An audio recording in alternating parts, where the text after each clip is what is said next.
The wire gleamed under the relentless Texas sun that afternoon, in mid-June of 1945, strung taut between wooden posts that marked the boundaries of Camp Swift. Beyond those barriers, men who had crossed an ocean as enemies of the United States stood watching something they could scarcely believe.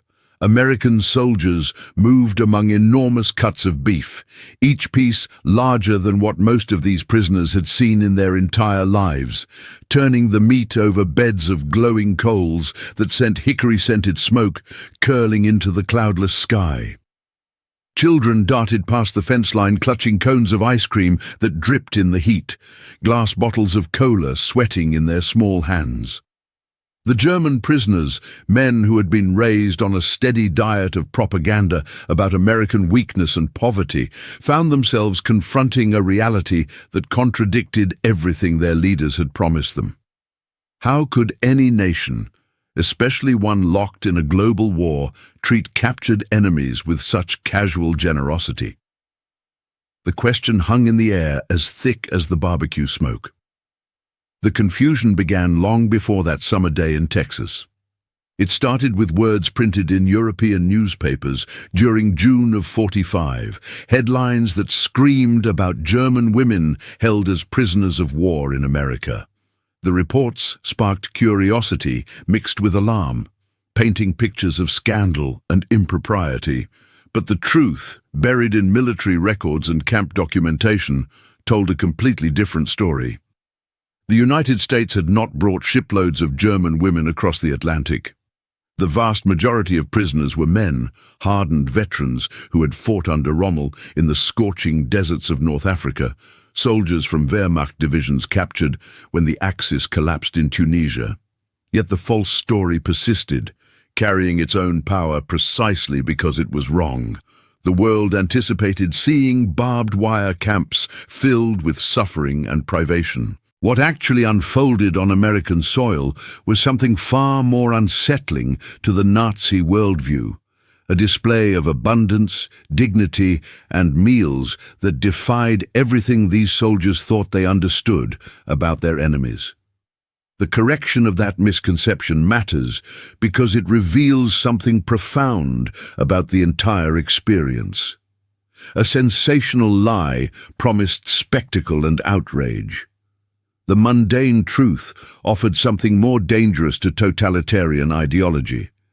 Between 1943 and 46, the United States absorbed more than 425,000 German prisoners of war. These men were distributed among camps scattered from the rocky coast of Maine all the way to the sun-baked plains of Texas, kept under careful watch, yet treated according to the stipulations of the Geneva Convention. More significantly, they were fed properly, clothed adequately, and frequently integrated into the rhythms of everyday American civilian life. The gap between what they expected and what they found became the real story. For many of these Germans, the reality proved far more shocking than any rumor about women behind wire fences. The irony cut deep. The Reich had constructed its entire mythology around images of decadent, failing democracies. German soldiers received warnings about American corruption, about poverty masked by propaganda, about food shortages supposedly worse than anything in Germany. One diary, confiscated from an Afrika Korps soldier on the Tunisian battlefront, contained a stark warning that the Americans starved their own population while flooding the world with lies about prosperity. Within mere weeks of surrendering, those same soldiers found themselves biting into portions of beef so massive they looked more suited to feeding entire platoons than individual prisoners. This narrative transcends simple discussions of menus and camp rations. It speaks to a battle fought not with rifles and artillery, but with brisket and bottles of Coca-Cola. It demonstrates how daily exposure to genuine abundance could accomplish what no leaflet or propaganda broadcast ever could, systematically dismantling the certainty that Nazi indoctrination had built. One prisoner later remembered his shock at watching Americans casually discard things that Germans would have treasured, even fragments of bread crust, potato peelings, or rendered bacon fat. That shock represented the first fracture in an ideological wall that had seemed unbreakable. Understanding how a barbecue in Texas could become a weapon in democracy's arsenal requires following these prisoners back to their beginning, to the desert sands of North Africa, to the surrender that stunned the world, and to the long, crowded convoys that carried them across the Atlantic. What they witnessed during those journeys, and what awaited them afterward, would overturn everything they believed they knew about the enemy and about the war itself. When May of '43 arrived, the dust settled across Tunisia as columns of exhausted German and Italian soldiers trudged into captivity. Field Marshal Erwin Rommel's celebrated Afrika Korps had fought with determination, but supply lines had been choked off, fuel had disappeared, and Allied forces pressed forward with overwhelming numbers and material. Within a matter of weeks, nearly 275,000 Axis troops laid down their weapons. It ranked as one of the largest mass surrenders of the entire war. Many of these men anticipated execution, or at best, brutal forced marches under the merciless desert sun. Instead, they were loaded into trucks, given water to drink, and informed they were being transported to a destination that seemed beyond comprehension. They were going to the United States of America. The journey began at Algiers, then Oran, ports that swelled with liberty ships. These steel workhorses of American industrial might had been designed to haul cargo across oceans, tanks, and grain and fuel through waters patrolled by German U-boats. Now, in a paradox that even the American sailors found surreal, they ferried human cargo instead. Tens of thousands of prisoners moved across the Atlantic each month. Between June of '43 and the war's conclusion, upward of 30,000 German prisoners made that crossing every single month. Bunks were crammed into cargo holds, barbed wire was rigged across deck spaces, and guards armed with carbines paced narrow aisles between the men. The smell became unforgettable for those who made the voyage. Salt spray seeping through steel hatches mingled with sweat, damp wool uniforms, and the sour tang of seasickness. In those cramped spaces below deck, prisoners whispered to each other in disbelief. One kept a diary where he scrawled that they were being sent to America, the supposed land of milk and honey, according to their Führer, though his tone dripped with sarcasm. But doubt gnawed at them. Even in those holds, food trays arrived with portions that seemed unimaginable compared to what they had known in Europe. Bread that was soft and white, actual meat, even butter. One soldier later recalled that on the ship, he ate better than he had at any point during his time at the front. He did not know what to make of it. Above deck, the Liberty ships steamed in organized convoys, escorted by destroyers, trailed by vigilant eyes, scanning the horizon for periscopes breaking the surface. U-boat packs still hunted in those waters. The prisoners listened to the steady throb of engines, heard the thud of depth charges being rolled into the sea, felt the eerie silence that followed when no explosion came. Every thump reminded them that their lives now depended entirely on the enemy's navy protecting them from their own submarines. The irony was impossible to miss. German soldiers were being fed by American cooks, protected by American sailors, carried to captivity aboard vessels produced by the very industrial arsenal their leaders had dismissed as weak and inefficient. The voyage itself became an education in scale and capability. The prisoners counted ships whenever they could see them, sometimes dozens, occasionally more than 100 vessels moving in coordinated lines across the ocean. They watched cranes unloading cargo at Algiers, then reloading supplies destined for Europe.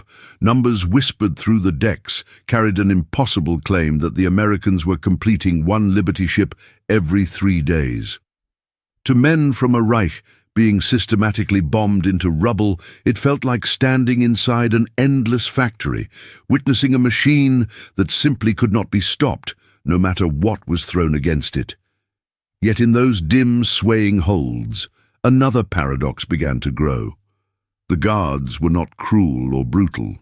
They shared cigarettes with prisoners. They spoke casually about baseball games back home, about wives and sweethearts waiting for them, about farms in Kansas or sawmills in Oregon. For many prisoners, it marked the first hint that their enemies were not the monsters shown in propaganda reels, but ordinary men wearing ordinary uniforms doing ordinary jobs. One prisoner remembered the sound most vividly of all. The metallic clang of mess trays as food was served echoed through the hold. That sound, he said years later, was America to him. It meant he would eat. It meant he would survive. But the true revelation still waited ahead. Norfolk waited with its massive docks, warehouses stacked to the ceiling, and the first real glimpses of what America looked like up close. From the sea to the soil, these prisoners were about to learn what genuine abundance meant. When June of '43 brought the Liberty ships gliding into Norfolk's harbor in Virginia, many German prisoners were getting their first actual sight of America. Cranes towered above the docks like steel giants. Warehouses were stacked with goods of every description. Train lines hummed with locomotives pulling endless cars, and most striking of all, there were no ruins, no rubble, no shattered buildings or broken glass scattered in the streets. To men who had departed from bombed-out cities where destruction had become the landscape, it felt as if they had arrived in an entirely different world. The disembarkation proceeded briskly, but in an orderly fashion. Prisoners shuffled down gangplanks under guard, their boots clanging on the steel, and what immediately struck them was not hostility or anger, but efficiency and organization. Lines of trucks waited in neat rows. Red Cross officers stood nearby with clipboards. American soldiers carried paperwork instead of pointed rifles. It felt more like arriving at a factory than at a prison, one soldier recalled later. Everything moved with precision, and everything seemed to be available in endless supply. Processing began immediately with medical inspections, doctors in clean, pressed uniforms, stethoscopes hanging around their necks, checked blood pressure, examined teeth, listened to lungs. Many of the prisoners, hardened by months of desert fighting, assumed it was merely a pretext for humiliation or worse. Instead, they were told their weight, informed of their deficiencies, given honest assessments of their conditions. Military records from the period show that the average German prisoner arriving at Norfolk weighed between 25 and 30 pounds under his expected healthy range. Nearly 1 in every 5 men displayed clear signs of malnutrition. Night blindness from vitamin deficiency, bleeding gums indicating scurvy, rashes from pellagra, weakness suggesting beriberi. The paradox hit with crushing force. Men who had fought believing themselves the elite warriors of Europe were suddenly revealed, in cold medical terms, as underfed and physically fragile. Then came the blow that none of them had anticipated. Rations arrived. Hot food, not crusts or scraps. Milk poured freely from pitchers. Bread was soft and white, not black and gritty like the war bread back home. Meat appeared in portions so generous that the men initially suspected some kind of trick or staged performance. One recalled waiting for cameras to appear, expecting to be told this was all for show, but no one came. The food was absolutely real. In the processing camps, the menu followed standard army fare: scrambled eggs, fried potatoes, beef stew thick with vegetables and coffee, gallons and gallons of coffee. To prisoners accustomed to ersatz grain beverages or chicory substitutes, the aroma of genuinely roasted coffee beans was intoxicating. Diaries captured their profound disbelief. "Even their own soldiers surely do not eat like this," wrote a corporal from Bremen. But they did. American soldiers ate this well every single day. The psychological weight of these meals cannot be overstated or underestimated. German propaganda had spent years painting America as a hollow giant, a country barely able to clothe or feed its own citizens properly. Yet here, the enemy was not only feeding its soldiers well, it was feeding its prisoners nearly as well. One doctor's report noted that within weeks of arrival, the average prisoner's weight increased by 10 to 12 pounds. The report added a curious observation that morale appeared confused, with prisoners laughing as they ate, then falling silent afterward, as if afraid the food would suddenly be taken away from them. The processing centers also brought first glimpses of American abundance in everyday items that went beyond food. Prisoners saw warehouses stacked impossibly high, with crates of fruit, tobacco, even chocolate. They watched trains roll past constantly, each car filled with grain or coal or machinery. The sheer scale of it unsettled them profoundly. "We did not understand how they could possess so much," recalled one sergeant, while simultaneously fighting a war across the entire world. Smells lingered in their memories long afterward. Diesel fumes from the locomotives, pine tar from the docks, and above everything else, the constant, inescapable aroma of food being prepared. To step off a ship half-starved and immediately breathe in the scent of roasting meat and baked bread was to feel, in one overwhelming sensory rush, the collapse of an entire worldview that had been carefully constructed over years. But Norfolk represented only the beginning of their education. Ahead lay long train journeys pulling them inland, through landscapes completely untouched by war, fields green with growing corn, orchards heavy with ripening fruit, towns where shop windows gleamed with goods available for purchase. If Norfolk had cracked the facade of Nazi propaganda, the journey deep into America's heartland would smash it completely to pieces. From the Norfolk docks, the prisoners were herded onto long lines of railway cars, their windows barred but still open to let in air. The clatter of steel wheels on tracks began the next chapter of their captivity, a journey across the American interior that proved more astonishing for many than the food they had already received. The trains surged westward, passing through Virginia's Shenandoah Valley. Out the windows lay rolling orchards heavy with apples not yet harvested, fields carpeted with green alfalfa, barns painted bright red and white, like something from a children's storybook. The men pressed against the glass, whispering to each other in amazement. Not a single bomb crater, not one ruin, one prisoner remembered thinking. For soldiers who had left behind smoking German cities where entire neighborhoods had been reduced to rubble, the sight of intact towns with whole roofs and children playing safely in streets was a paradox almost too great to bear. The sounds defined the memory for many, the whistle of the locomotive echoing across hills and valleys, the steady rattle of tracks beneath their feet, and in between those sounds, the laughter of American families who waved as the train passed through towns. Sometimes children ran alongside the tracks, tossing chewing gum or pieces of chocolate through the bars of the windows.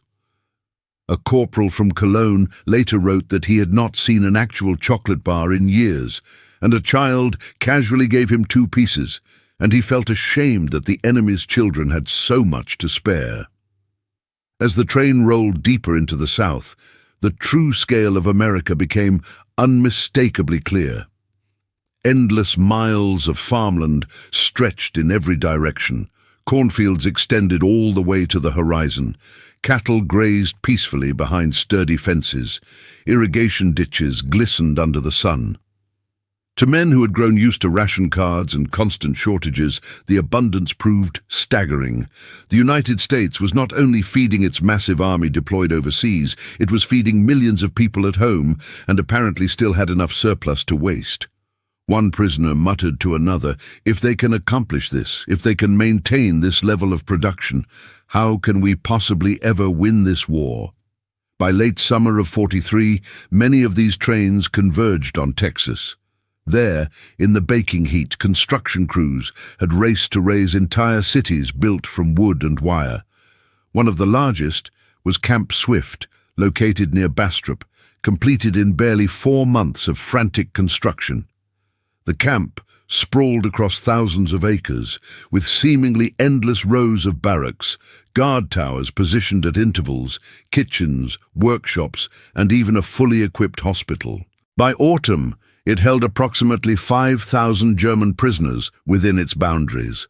Camp Swift embodied the American paradox in physical form. It was a prison, yet it looked to the prisoners more comfortable than the barracks they had left behind in Germany before the war. Electric lights glowed at night throughout the compound. Hot water poured readily from taps. Latrines flushed with the simple pull of a handle. Each barrack building had stoves for winter heating, fans for summer cooling, and mess halls that served 3 hot meals every single day without fail.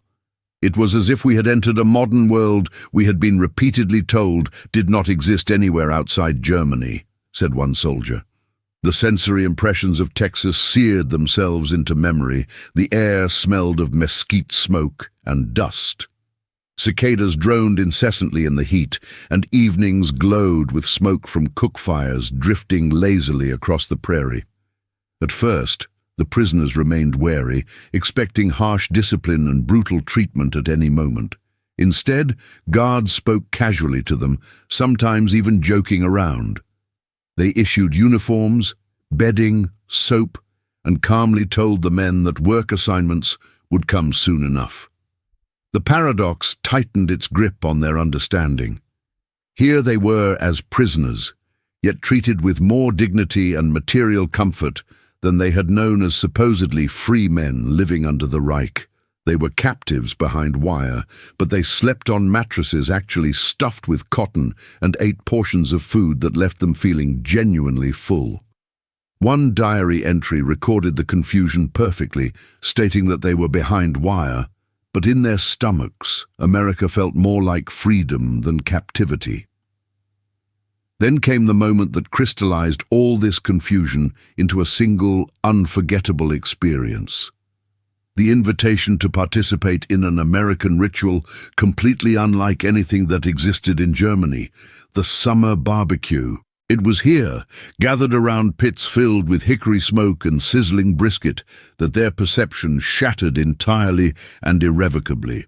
July 4th of 1944 arrived at Camp Swift in Texas. The sun blazed white in a cloudless sky, cicadas rattled endlessly in the trees, and the smell of wood smoke curled above the wire fences. For the German prisoners, the date itself meant absolutely nothing. It was simply another day spent in captivity, indistinguishable from the one before. For Texans, however, it was Independence Day, and celebrations always meant food, music, and communal gathering. By late afternoon, an extraordinary paradox unfolded before their eyes.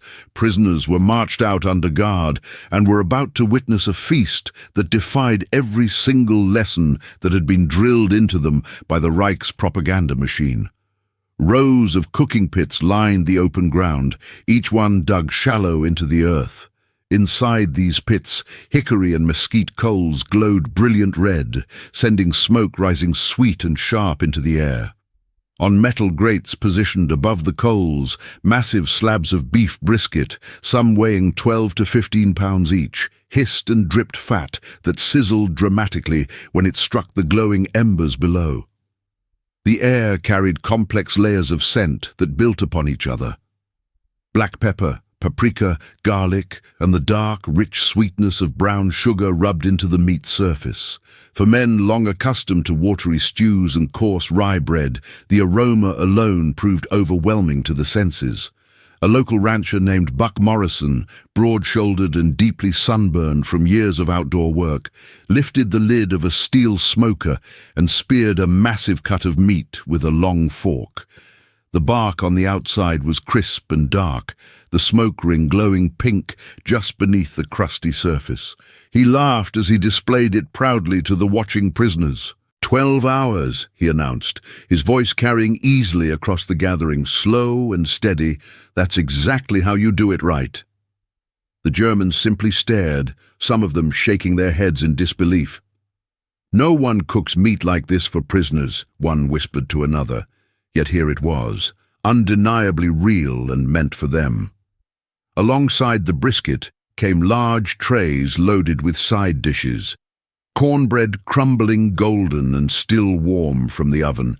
Beans that had been simmered for hours with molasses until they were thick and sweet. Potatoes baked until their skins split open. Glass jars filled with pickles and large bowls of coleslaw, crisp, with vinegar dressing. Children darted between the tables, carrying glass bottles of Coca-Cola that hissed when opened, sold for 5 cents at any store, but given away free on this particular day. The prisoners watched as American families piled their plates high, laughing and singing, even offering food directly across the invisible barrier that separated captor from captive. A teenage girl quietly slipped a generous slice of peach cobbler to a stunned sergeant standing near the fence. He wrote about it later in a letter that was censored but preserved. I immediately thought of my younger sister, standing in a queue for bread in Hanover, he wrote, and here these people give dessert freely to the enemy. The music struck them next, washing over the gathering. Fiddles and guitars, the lonesome wail of a harmonica. Country tunes rolled out across the prairie, mixing with the sharp pop of firecrackers and the constant hum of voices in conversation. Some prisoners found themselves clapping along to the rhythm, uncertain and embarrassed by their own response. Others deliberately turned away, unwilling to show any emotion that might be interpreted as weakness or gratitude. But all of them felt the same crushing weight of contradiction, the impossibility of being fed like honored guests while simultaneously confined as enemy captives. Numbers reinforced the shock of what they were witnessing. In Germany at that very moment, ration books strictly limited civilians to 2 pounds of meat per week, and often they received considerably less than that amount. Here, in a single meal on a single evening, men were being offered more meat than their families back home might see in an entire month. Briskets weighing 15 pounds each were being roasted by the dozen. Hundreds upon hundreds of pounds of beef were consumed in a single evening celebration. "This is not propaganda or a staged display," murmured a camp physician named Wilhelm Huffman. "This is their daily life, their normal existence, and it systematically destroys everything we were told about America." The taste lingered in their mouths and memories long afterward, smoky and rich and impossibly tender. Brisket sliced thin with juices soaking into soft white bread. A corporal from Stuttgart recorded his experience in his diary that night. "I could not sleep," he wrote. "I had eaten so much that I felt physically sick, but more than simply full, I was profoundly confused. Why do they feed us so generously? We killed their sons on battlefields, and still they give us meat and kindness." That night, as fireworks cracked and bloomed above Bastrop and the prisoners lay in their bunks trying to process what they had experienced, the memory of barbecue smoke still clung to their clothes and hair. For many of them, it represented the first truly undeniable proof that America was not the land of poverty and collapse their leaders had described in such vivid detail. The enemy had revealed its true weapon, and that weapon was not brutality or deprivation, but rather generosity and abundance, freely given. And yet, this was only one dramatic encounter on one special day. The deeper shock, the one that would prove more lasting and transformative, would come not at holiday feasts and celebrations, but in the steady, unremarkable rhythm of daily life that followed. In canteens where they could purchase goods, in payslips that gave them spending money, in small luxuries that prisoners never expected to hold in their own hands. For all the memorable spectacle of a 4th of July barbecue, it was actually the daily rhythm of ordinary camp life that astonished the prisoners most profoundly. What they saw day after day, written into printed menus, stamped onto payslips, handed over in the form of small tokens and privileges, made abundantly clear that the abundance of America was not some holiday exception, staged for propaganda purposes, but rather the ordinary, unremarkable pulse of the entire country. Breakfast established the pattern immediately. Prisoners awoke each morning to the familiar clang of mess hall bells and discovered trays set with eggs prepared in various ways. Scrambled, fried, sometimes boiled, served alongside oatmeal sweetened with actual sugar, toast spread thick with real butter and substantial slices of bacon. Coffee flowed freely from large urns, dark and hot and strong, not the bitter substitute made from roasted acorns that had become standard across Germany. To have genuine coffee every single morning, wrote one prisoner originally from Munich, was more luxury than our generals enjoyed at home. Lunch and supper reinforced the shock with relentless consistency. Beef stews thick with vegetables and chunks of meat, fried chicken with crisp, seasoned batter, loaves of fresh white bread baked on site in camp kitchens, pies filled with apples or cherries or pumpkin, depending on whatever season it happened to be. Peanut butter, sticky and sweet and strange to German palates, became a particular subject of fascination among the men. One diary noted with brutal honesty that at first it disgusted him completely, but then he found he could not stop eating it once he acquired the taste. Even potato chips, a snack food invented only a few decades earlier, appeared regularly in the camp canteens where prisoners could purchase goods. And then came the matter of pay, which shocked them almost as much as the food. Under the Geneva Convention's clear stipulations, German prisoners were entitled to fair compensation for their labor. In American camps, this meant receiving tokens or scrip that could be redeemed at the camp canteen for various goods. With these earnings, men could buy cigarettes, candy bars, soap, shaving cream, writing paper, and to their continuing amazement, bottles of Coca-Cola chilled with actual ice. A sergeant originally from Bavaria wrote in a letter home that he sat in the shade one afternoon, drinking a Coca-Cola while listening to a radio broadcast, and he thought to himself that this simply could not be what captivity was supposed to feel like.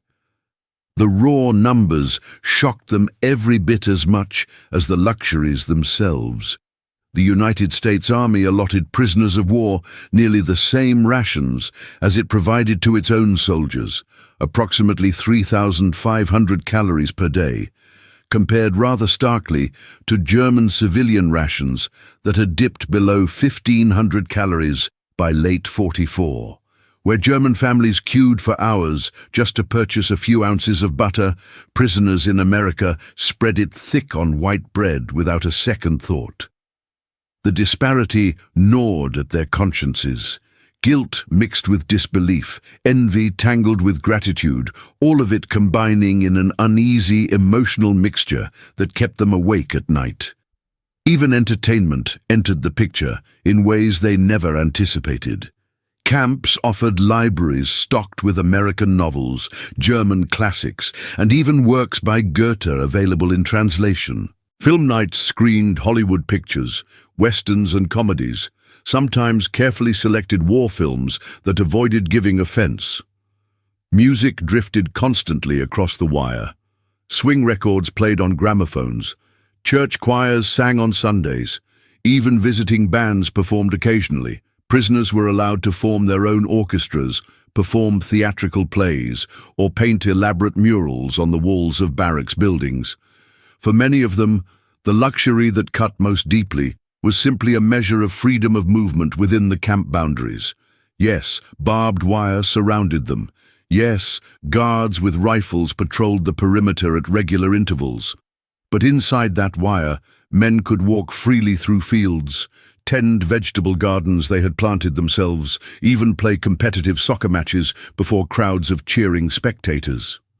In some locations, they were hired out as labor to nearby farms or sawmills, riding in trucks past astonished local residents who saw enemy soldiers waving at them like ordinary workers headed to their jobs.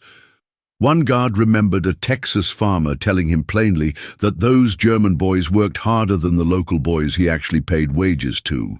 The contrast to what they had imagined before capture was absolutely stark. Germany's propaganda apparatus had promised them a decadent America collapsing under severe rationing, a desperate place of soup lines and crippling shortages. But the well-stocked canteens, the regular pay slips, the readily available Coca-Colas, and the steady supply of butter and meat told a completely different truth. The daily shock was not found in fireworks and special feasts, but rather in the casual, almost thoughtless abundance that characterized ordinary life. One prisoner managed to sum it up perfectly in a letter that was censored, but carefully preserved by authorities. If this represents their normal life, their everyday existence, then we have been lied to far more deeply than we ever knew or imagined possible.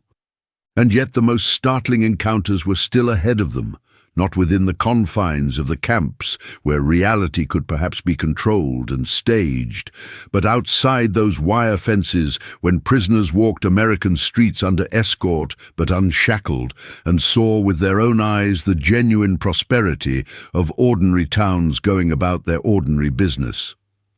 By the middle of 1944, something truly extraordinary began to happen across America. German prisoners who had once braced themselves mentally for punishment and starvation now found themselves boarding trucks, not to labor under heavy guard in hidden quarries or punishment details, but rather to ride directly into American towns. Their destinations were farms that needed harvest labor, factories short on workers, sawmills requiring strong backs, and sometimes even civic projects building roads or infrastructure. The paradox was absolutely plain for anyone to see.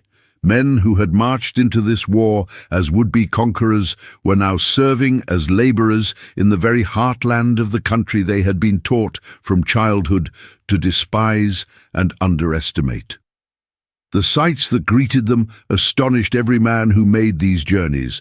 Instead of ruined cities or desperate breadlines staffed by starving citizens, America revealed itself through neat rows of houses with freshly painted porches, markets overflowing with goods of every description, and children pedaling bicycles with baskets full of fresh fruit balanced on the handlebars. A prisoner, originally from Hamburg, recalled with perfect clarity walking past a grocery store window early one morning in Kansas.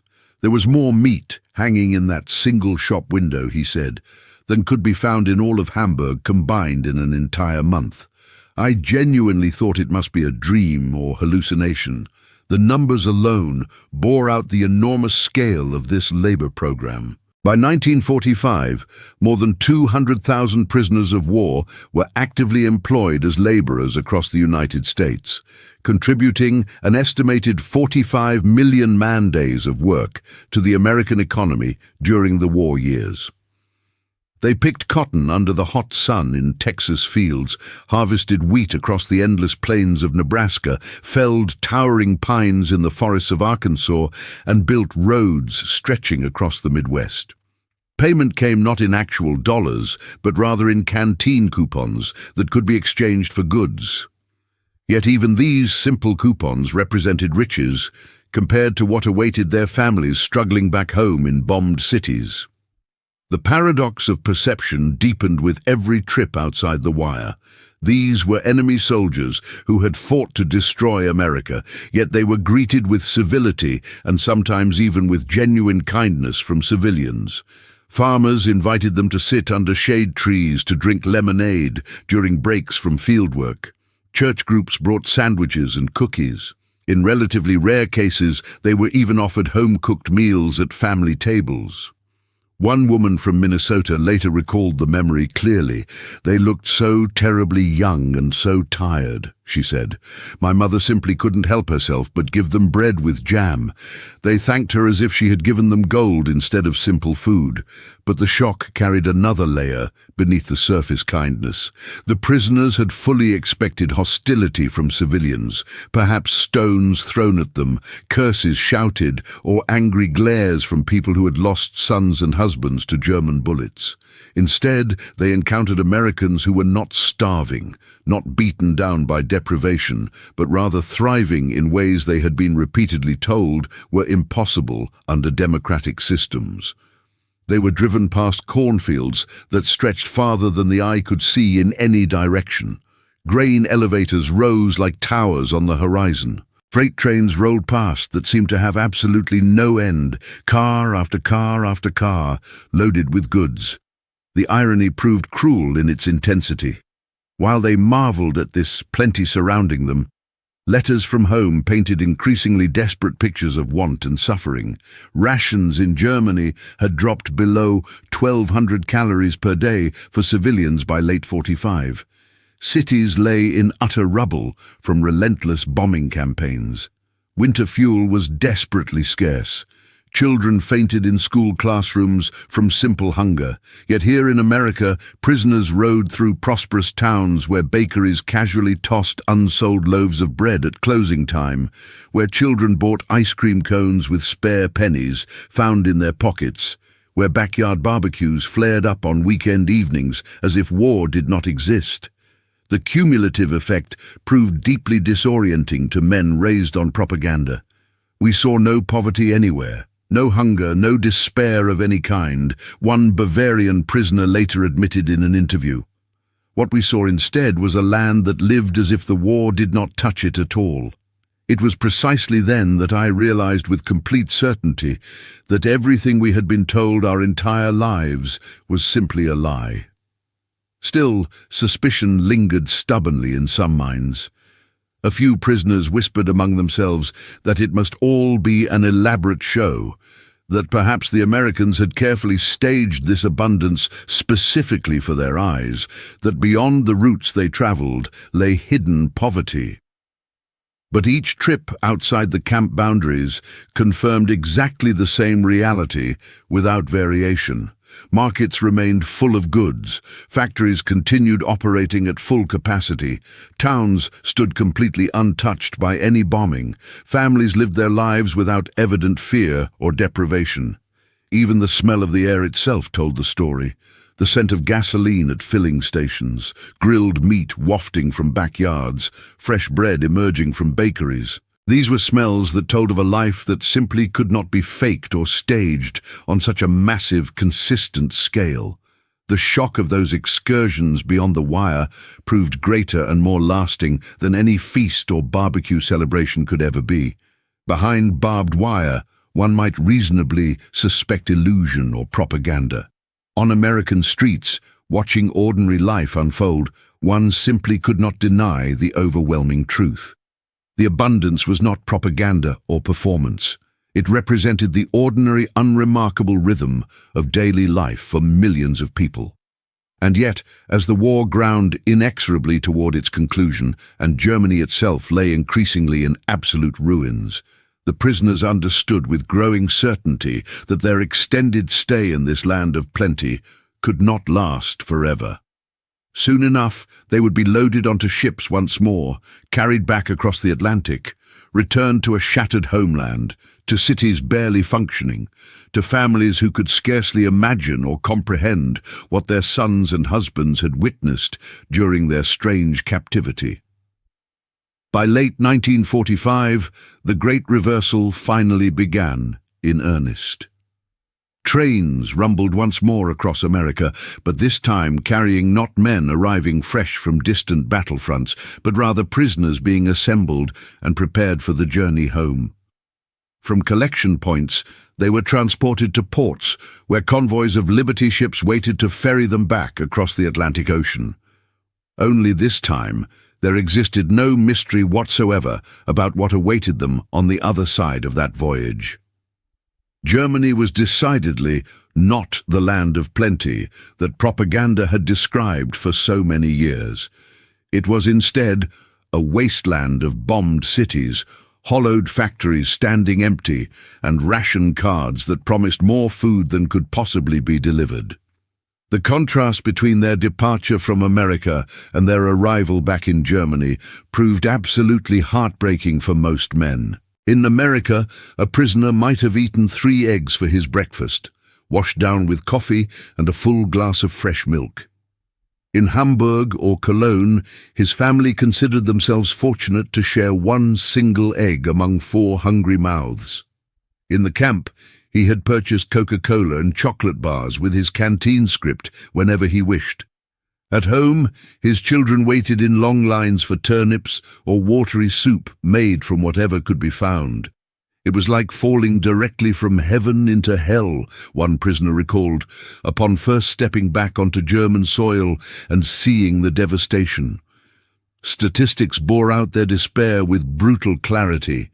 By 1946, the average daily ration available in occupied Germany had fallen below 1,000 calories, sometimes dropping as low as 800 in the British-controlled zone. Malnutrition spread rapidly, especially among the young and the elderly who were most vulnerable. Black markets thrived as the only way many families could supplement official rations. For men returning from a land where even prisoners had been fed steaks and pies regularly, the shock of return proved almost unbearable psychologically. A diary kept by a former prisoner who had been held in Nebraska recorded his feelings upon reunion with his family. "My wife looked so much older than I remembered," he wrote. "My children were thin, their cheeks hollow.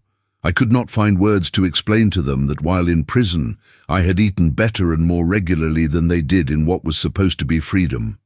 And yet, amid all the guilt and the grinding hunger and the despair of return, something else lingered persistently in their minds and memories, a clear recollection of what they had seen and experienced. They had lived for years in a functioning democracy that treated its enemies with basic decency and humanity, that had allowed prisoners to earn fair pay for their work, that had permitted them to read books freely, to play soccer, to taste barbecue at national holiday celebrations.